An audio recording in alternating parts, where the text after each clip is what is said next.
BRS party assembly ఎన్నికల్లో ఓడిపోవడానికి నేను కారణమా? ఒక్కసారి ప్రజలు కూడా రివైండ్ బటన్ దయచేసి నా కోసం ప్రెస్ చేసి ఆలోచన చేయాలి. ఆనాడు ఉన్న అంశాలు ఏంటిది?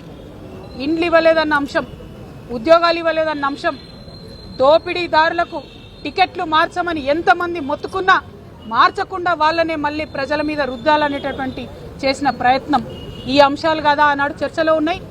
అన్నిటికన్నా ఎక్కువ అహంకారం అనేటటువంటి అంశం కాదా చర్చలో ఉన్నది? ఇవాళ వచ్చినటువంటి తీర్పుని మీకు అనుగుణంగా మలుచుకొని బీఆర్ఎస్ పార్టీ ఓటమిని నా మెడలో వేయాలని చూస్తున్నారు. ఇది కరెక్ట్ కాదు. కేటీఆర్ గారు, మీరు ప్రజలకు జవాబుదారీగా ఉండాలి. You are living in a denial my dear brother. accept the fact, understand what has happened during that election, take steps accordingly, fight it out in people. Do not blame me for this. Whereas the party supported me 3 years of the cases, did party social media support me?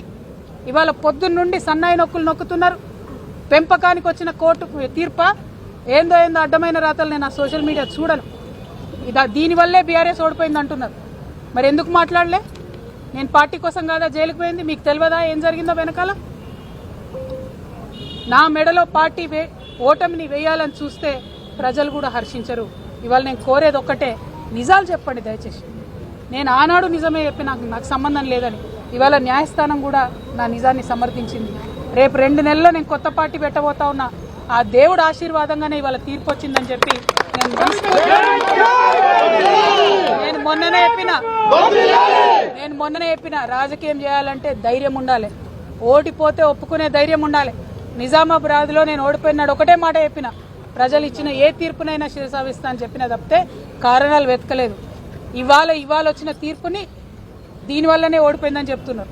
అన్న రాసిన ట్వీట్లో, రామన్న గారు కేటీఆర్ గారు రాసిన ట్వీట్లో కేజ్రీవాల్ గారి ప్రభుత్వం ఓడిపోయిందన్నారు. ఓడిపోయి ఉండొచ్చు, అక్కడ సంగతి నాకు తెలియదు. కేజ్రీవాల్ గారు అరెస్ట్ అయినాక ఎన్నికలు వచ్చినాయి. ఇక్కడ నన్ను అరెస్ట్ కాకముందే ఎన్నికలు వచ్చినాయి. మీరు ఫ్యాక్ట్స్ని ట్విస్ట్ చేసి సోషల్ మీడియాలో మాకు పెద్ద ఆర్మీ ఉంది, పేడ్ బ్యాచ్ ఉంది, నేను ఏది మాట్లాడినా నడుస్తుంది చెల్లుతుంది అనుకుంటే ఆ రోజులు పోయినాయి. దయచేసి నిజం చెప్పండి.